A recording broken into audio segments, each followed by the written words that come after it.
You are listening to the Healthy Leader Podcast with Tracy Fisher, episode number 45. Welcome to the Healthy Leader Podcast, where it's all about optimizing your health, energy, and performance for your mind and your body. And now, your host, Master Coach Tracy Fisher. Hello, hello, hello. I have got a big topic for you today, and it has to do with relationships. We've been talking a lot about relationships with difficult people, with clients, with friends, and I've been telling some of my own stories about relationships with difficult people. And I'll tell you that I very much like the title People Puzzles instead of dealing with difficult people, because we solve puzzles. We don't do it with grudges or with negative emotion, at least not most of the time. I will tell you that a friend of mine gave me last year a 3-dimensional puzzle. I think there was some negativity around that. But in general, puzzles are fun, and we do them with curiosity and with the intent to solve it. And so in this case, the puzzle is a metaphor for relationships. And what I want to do today is to give you 3 key pieces. That's it. 3 puzzle pieces that you need to solve your challenging relationship.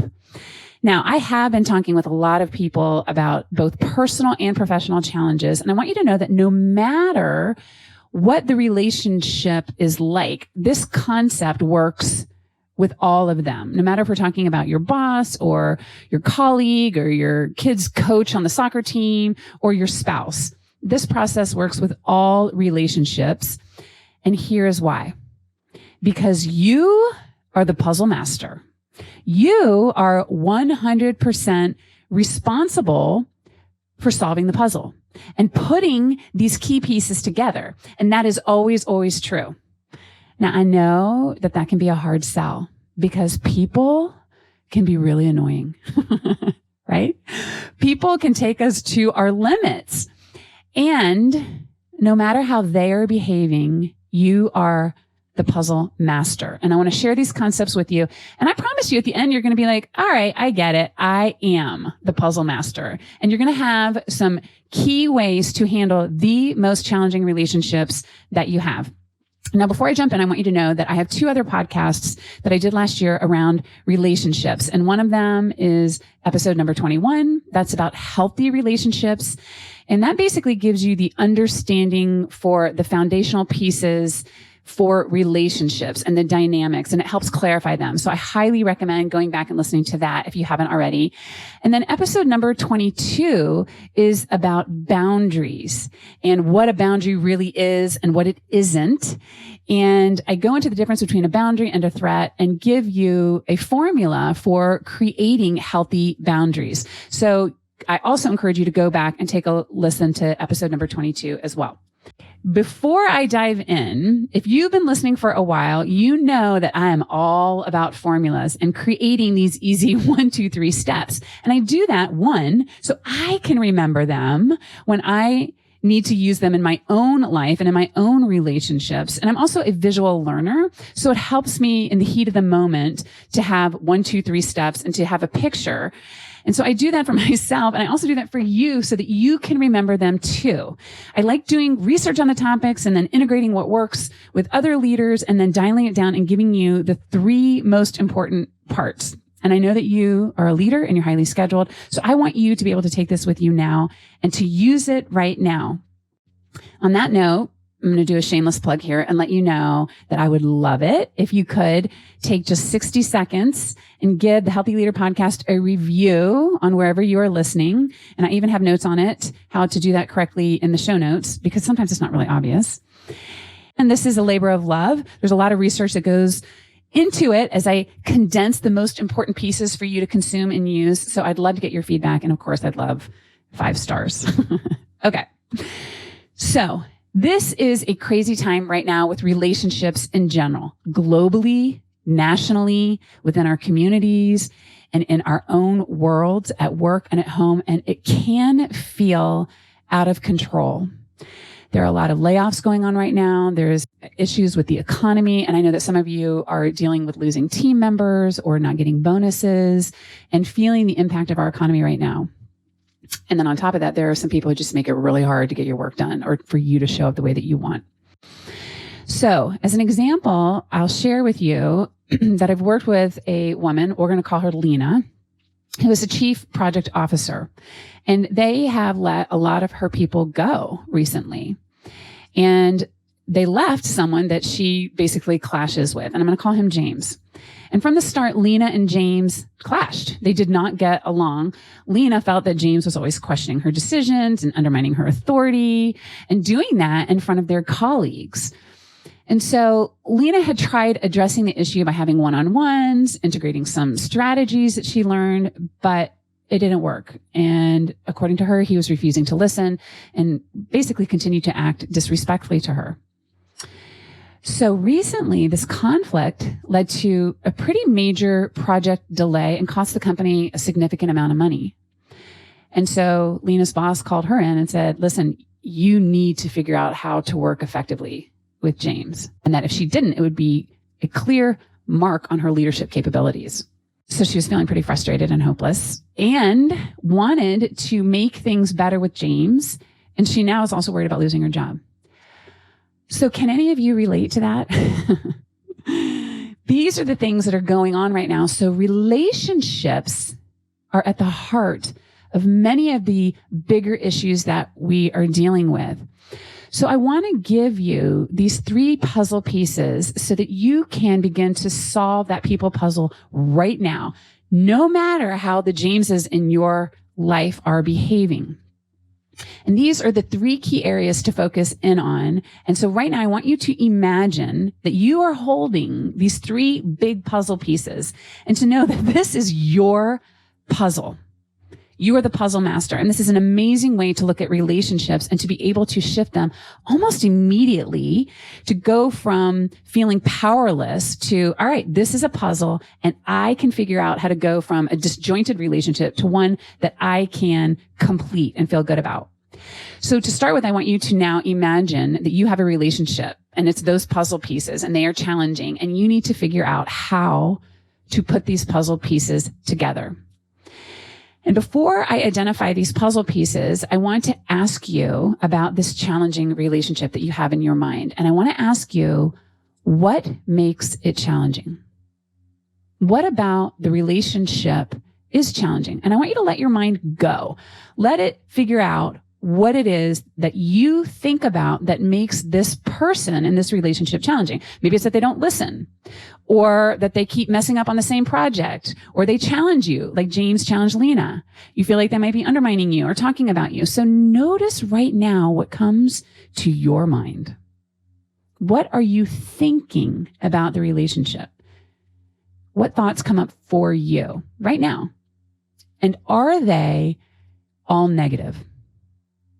So think about how you think about the relationship. And this gets really tricky here because often we think that we are just defining the facts of the situation. He is undermining. She is snarking. He is out of control. They are being deceptive. Notice that all of those thoughts are not facts. They are thoughts. They are judgments. And where do those judgments come from? They come from you. They come from your mind. They come from your conditioning and your expectations. And this is the hardest piece of all of this, to understand that it isn't the person that causes us stress and consternation, but that it is our thoughts that cause us that difficulty. That's a hard one to get our minds around. Someone just said to me, no. Those are not thoughts, Tracy. Those are the facts. That's the way that it is. That's how they are. I was just talking to someone about their son, and I've been working with them for a while now. So they understand the concept that there's a difference between what other people do and what happens out there and what he makes that mean inside of his mind. But he also was like, no, Tracy, I know that these are my thoughts that are making me mad, but I don't care because that child is intentionally doing things to make me mad. And I have to react strongly. And I do really feel like it's his fault. So I want you to know that this initial framing of challenging relationships is critical. It's really challenging to see ourselves when we are doing this. It's hard to see that what we are thinking is just a thought and that it's not factual. Factual means that it is provable, that other people would agree to those facts. I like to call that X marks the spot. And the facts everyone can agree on. The child took the car without asking permission. The child drove the car into a light post. The car got a huge dent in it. Those are the facts. And here's what's interesting. If you think about those circumstances, those facts, and that's indeed what happened with my client, there can be two children involved that did the exact same thing. And one set of parents or one version of you might think that it's a problem and that those kids are being irresponsible, out of control, and it causes a lot of stress and aggravation and annoyance and consternation. That's one version. Another parent could think, it's not really that big of a deal. It's a dent. We can fix it. And maybe might think that the kids were being pretty creative and kids were just being kids. Same incident, different response, different relationships, different perception of the challenge. So which one is true? Well, whatever story you tell yourself is what will be true for you. Whatever story you choose to tell in your mind. And so the first piece of the puzzle is to become conscious of your role in that relationship. So I want you to visualize that first puzzle piece having the words conscious across that puzzle piece. And you have a choice in that consciousness of how you're going to be. That choice is 100% your responsibility. And this is a bit of a, record scratch moment for people because we have rules. We know the way that things should be. We know how people should behave in certain relationships. And when they don't do it, it is wrong. That person's difficult. That person is challenging. And that's why my thoughts are the way that they are. But our thoughts are optional. We get to choose what we want to think. And our thoughts determine our emotions, not other people. And most of us have our thoughts and our emotions on autoplay. We think them without even noticing it, and we immediately blame the other person for how we feel. We say, the reason I am stressed is because of what so-and-so did at work. The reason I'm angry is because my child did so-and-so, or because she did or didn't do this. And when we're conscious of our role and our thoughts, we become aware that those sentences are never, ever true. People do not make you angry. Yup, even that person. You make you angry. So that first puzzle piece is about becoming conscious of you and your responsibility. And I love that word, responsibility. It is your ability to respond in any way you want. It is your ability to be aware that you get to choose what you are thinking. And I call this process, this conscious process, self-leadership. And that's the foundation of the work that we do in the Wellness Coach and with clients and in the Healthy Leader Inner Circle, because that relationship, that self-leadership is you having a relationship with yourself about how you think and how you feel and what impact that has on you. And as a wellness coach, I am really interested in that because the way that you feel, the way that you think about other people impacts the way that you feel. And the way that you feel, your emotions have a tremendous impact on your health. It impacts your nervous system, your heart, your brain, your entire body, and it impacts your fulfillment of life and your performance and the way that you self-lead and the way that you lead others. That's a pretty important and powerful puzzle piece. And so that's the first one, to get really clear and concise about your responsibility and your consciousness and relationships to others and also in relationship to yourself. Now, I have this really cool tool. I'm looking at it. I printed it out, and I'm going to give you a copy of this. It comes from Byron Katie. I love Byron Katie. And the name of this tool is Judge Your Neighbor worksheet. I love it. It is one page. It's a fill in the blank, and it is extremely powerful. It helps you become conscious. It helps you really investigate that first puzzle piece and see how important it is. And the first part of this worksheet that she has 6 questions on it. And it's really about judging, like go to town on judging your neighbor. And it allows you to let your judge come out and give it space.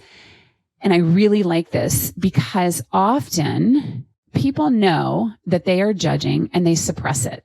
I see this with clients who are like, yeah, I'm really stressed out because this particular thing happened with a colleague and I know that he's new and I shouldn't be judging it. And I'm going to take care of it. I'm just going to do this next right thing. And there's a little bit of like pink painting over feelings and the impact that your own thoughts have on you and your stress levels. So this Judge Your Neighbor worksheet starts with letting you judge and letting those unconscious thoughts have their voice.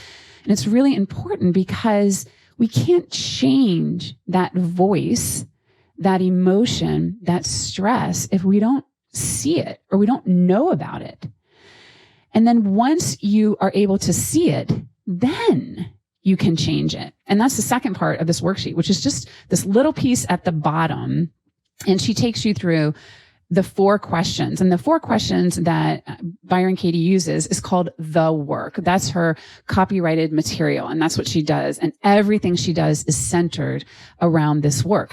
And I'll just give you an example of the 4 questions and the work very quickly here. I highly recommend that you go ahead and download this and do this work on your own scenario. But the scenario she gives here at the bottom of this is the example, Paul lied to me. And so what you do is you ask 4 questions around that situation. Paul lied to me. And the first question is it true? Yes or no? And if you answer yes, it is true, then you go directly to question number 2, which is, can you absolutely know that it is true? Yes or no? And you might be like, yeah, I heard him say it. And then you go to question 3, which is, how do you react? What happens when you believe that thought? Now think about that. That's a really interesting question. It's not how do you react when Paul lies to you. It's how do you react and what happens when you believe that thought? Bam. That is so powerful. That's the work. And then question number 4 is, who or what would you be without that thought? That's a powerful question. And that's where people go, well, wait a second, but it's true. Paul lied to me. And that's why this is called the work. And then the second part of this work is literally turning the thought around. And here are the examples she gives. I lied to me. I lied to Paul. Paul did not lie to me.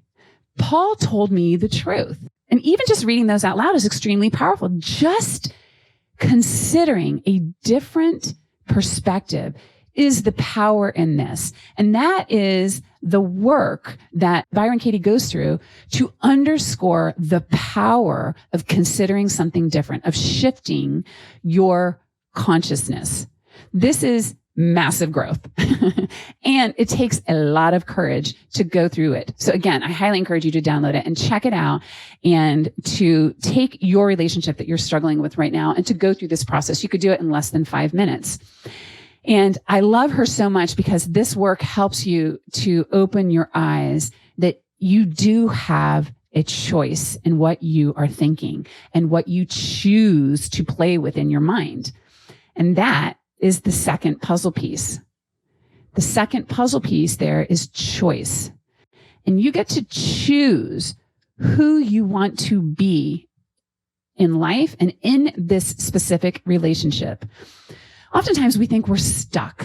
We're stuck in a relationship. We're stuck with this person. We're stuck with this job. We're stuck with this team member.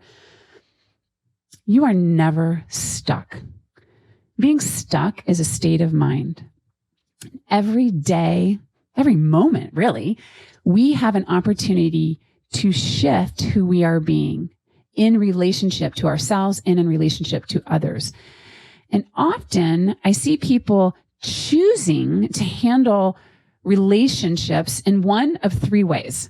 The first way that people choose is to ignore the issue or the challenge that is circling and cycling around the relationship. They pretend like it's not there, or that isn't really an issue, or they just act indifferent to it. They just kind of sweep it underneath the rug. That's a choice. Another choice that people often make is that they choose to resist the other person. It's really loud. It's a very active choice of resisting the other person. It looks like shouting and blaming and complaining and trying to control the other person. That takes up a lot of energy. And that's a choice. And then there's another choice, and that's the choice of giving up. It's like you have taken yourself mentally out of the relationship. This is like quiet quitting at your job. You're physically there, but you really are not invested. You've checked out. And we do that professionally, and we can also do that in our personal relationships as well. And those three choices aren't good for us. They don't feel good. They don't bring heightened energy to us. And they are certainly not the choices that evolve the relationship or who we are being. So there's another choice. There's another way to be, and you get to consciously choose that way as well. So the question is, who do you want to be in that relationship? What is your ideal self doing? How are you thinking? How are you showing up? What feels the best and highest for you? Who are you going to choose to be, no matter how the other person is being? Now, that is also a hard question to answer at times, because we so want other people to just change. If they would just change, it's so much easier if they change, right? But remember, you are 100% responsible for your relationships. You are 100% responsible for you. And you are 100% responsible for the way that you show up in that relationship, right? So you get to be the change that you want to see in the world. There's a quote, I was just reading about this from Gandhi, be the change you wish to see in the world. Apparently, there's no record of Gandhi saying, be the change. What he actually is on record as saying is, if we could change ourselves, the tendencies in the world would also change. Wow, that's pretty powerful. That's the power of conscious choice of those first two puzzle pieces. That's the power of self-leadership, taking responsibility for your choice and how you show up in the world. That is some powerful stuff. It's also simple, right? Get conscious of your responsibility, know that you get to choose who you want to be, and then you just go do it, right? Yeah, it is simple. Simple does not mean easy. It certainly doesn't mean easy right in the middle of those challenging relationships. It's really difficult at times. So I don't want to make light of it. And I highly recommend that you have someone that you can talk to, or you can go through that judge your neighbor worksheet out loud and say what's really on your mind. When I'm doing that with friends or with my family, I call that going into the cave and just letting it all out and letting those judgments out so that they can see the light of the world. It's important to have someone that you can do that with in an honest and safe place. And then to be able to do the work, to be able to get conscious and say, all right, given all of that, what is my own best solution, right? And who do I want to be in the middle of all of that? So now I want to give you the third puzzle piece. And this is the one that directly links you out loud, if you will, to your challenging person. And that is connect. That's the third puzzle piece. You've got one that says conscious, one that says choice, and one that says connect. I want you to imagine those so you can remember those. And there's a lot to the connection piece, of course. It is a practice. It's an ongoing practice. And of course, we dive into that quite a bit in one-on-one coaching and in the Healthy Leader Inner Circle. This month, we are focusing in on relationships, and we have a training coming up on how to disagree. And that is really centered in the connection piece. And so for this connect piece, I want to give you a high level view of how you can connect specifically when you are interacting with your challenging person. So it could be your boss who's abrasive or somebody on your team. It could be a spouse or a partner. It could be your teenager who doesn't really like you or anything about you right now. And whomever it is, I want you to get in your mind how you can connect with them. And I want to give you a framework that you can have in your back pocket and use during that interaction. And all you have to remember for this connect piece is something that I call the out-in-out connection tool. So I want you to point your finger right now. Point out, and then point in towards yourself, and then point back out. That's how you connect. And that's all about your environment, connecting outward first, then going within, and then going back out. And so to illustrate this, I'm going to give you the story about a person I was working with who was struggling in their marriage. They had been married for 10 years, and he was starting to feel very disconnected from his wife. I'm just going to call her Carla. We'll call him Tom and her Carla. And they'd been arguing quite a bit, and they both were feeling really frustrated and misunderstood.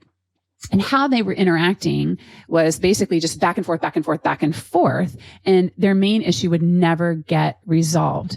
And Tom really wanted to stay married to Carla and wanted deep intimacy and just could not figure out how to connect with her. And we talked about the ways of connecting, and he was feeling stuck either connecting in that first way that I talked about, which was basically being disconnected and ignoring the issues and the challenges that we were having and just kind of tiptoeing around them and just keeping the peace. He'd vacillate between that state of relationship with her to the yelling one where they were constantly force against force and butting heads. And he really wanted to connect in a very different way. And so I took him through this out in out process. And here is what that process is. The out piece is where you look out and you step out into their shoes. So for Tom, that would mean that he'd have to step out into Carla's shoes. And there are a couple things that we do when we step into somebody else's shoes. And the first one is obvious, and that's you're no longer in your shoes. You are fully immersed in their shoes. And what that means is that they are right. They have their perspective and it is right. And so you get to be curious about what that would feel like. What does it feel like to step into that other person's shoes, to be that other person? Put your ear glasses on. Put your whole body into their presence. And in an interaction with someone, what that looks like is that you don't interrupt them, that you are with them. You are connected. You're in their shoes with them. You're not waiting for them to stop talking. You are with them and understanding. And that takes courage. It takes so much courage for us to step out of our own shoes and to step into someone else's. And when we are doing that, that person feels seen and acknowledged. And there is an immediate connection because you're no longer concerned with what it is that you need to say or you need to get across. It's all about them. And in that process, when they are done, the key is to acknowledge what they just said, to say, oh, I get it. This is what it's like to be in your shoes.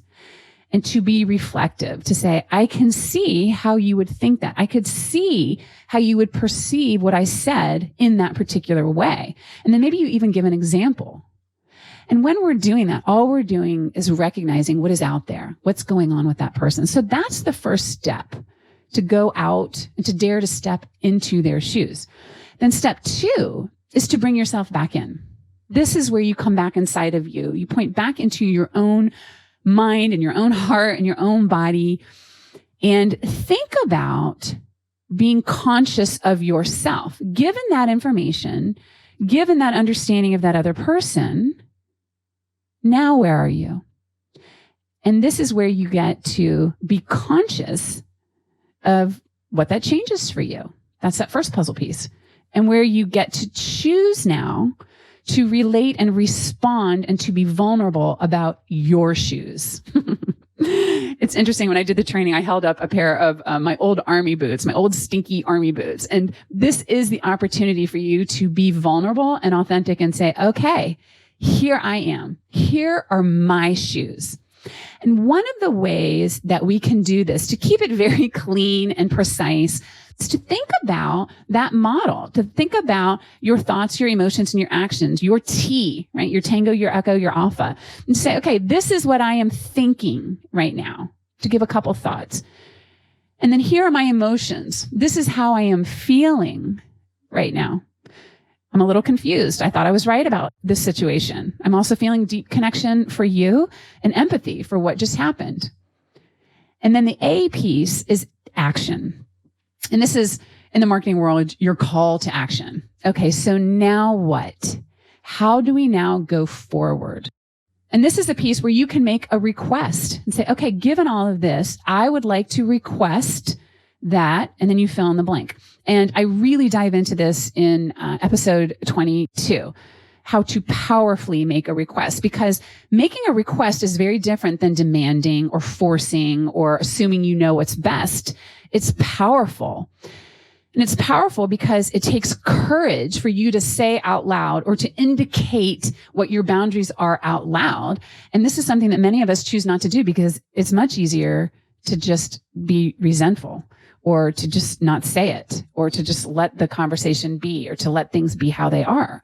And so it takes courage at this point to say, here is my request. And making a request comes from self-awareness and self-respect and courage and confidence. And that's really different than being forceful. So your call to action could be to make a request, or it could be to come up with a solution. And at this point is where we're back out and we're looking at that other person and we are focused just on the solution. No matter how they respond to your request, what is the solution going forward? And the tendency here might be to go backwards and rehash or make sure that you were heard, or to continue the cycle of the drama. And I just want for you to make this third piece solution focused. What is it you're willing to do? What can you do in the future? What can the two of you come up with together going forward? Now, again, there's a bit more to this process, but staying solution focused is a really good way to keep your mind and your heart in check and to get a solution. It, again, separates the math from the drama. And when you are solution focused, when you're back out in that third step of connecting, make it just about the facts. Right? The facts stand alone and the solution stands alone, and those are all neutral. And that's a great way to end a connection. So going back to Tom, he tried this with his wife. And when he came back to me, he was dumbfounded. He was like, I cannot believe how powerful this is. He learned that just by being willing to do that first step of standing in Carla's shoes, that she softened. She could tell that he was truly listening and seeing her and interested in her. He said it was like she uncrossed her arms and opened them up and everything fell away. And from there, they truly connected and were very easily able to hear one another and resolve their issues. And then he told her about the process that he was using, and that's what they use. They go out and they go in, they go out. It is so powerful. It's especially powerful for people who are in intimate relationships, who have old stories and old wounds and old paradigms and ways of thinking about the other person. It is so powerful to connect in this very simple way. And now, more than ever in this AI world, we need human connection. And when somebody out there bothers to look at you, to really look at you, it feels good, right? You know that it feels good. It feels so good to be heard and to be seen. That's connection. And that is what we're ultimately going for here.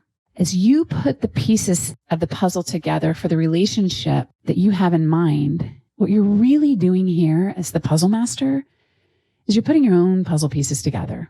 You are realizing that you have such immense power. You just got to be conscious of it. You got to be aware that you have the power, 100% of it. And that with that power, you get to choose who you are going to be in all of your relationships, all of them, with everybody that you know, and especially with the relationship that matters the most, the relationship you have with yourself. And when you choose to connect with yourself first, with those first two puzzle pieces and understand your own power, then that practice of connection, of going out and in and out, it becomes easy. It's like you're flowing and you're no longer resisting any relationships. You're curious about what you can do as the puzzle master, right? It is fascinating, and people are fascinating. And when you take the time to get conscious of you and your awesome ability to respond, to take responsibility for how you view your challenging relationships and turn them into opportunities by actively and consciously choosing who you're going to be, then you can connect from that place. And that connection is really powerful, and it feels really good, and it is really healthy for you and for the people that you lead. So those are the three key puzzle pieces: conscious, choice, connect. Use this formula to go forth and create the most fulfilling relationships that you possibly can, starting with the relationship with yourself. Hey there, if you are ready to take your well-beingness to the next level, come visit thewellness.coach, where I've got lots of free resources. And make sure that you type in thewellness.coach, not .com, and I will see you there.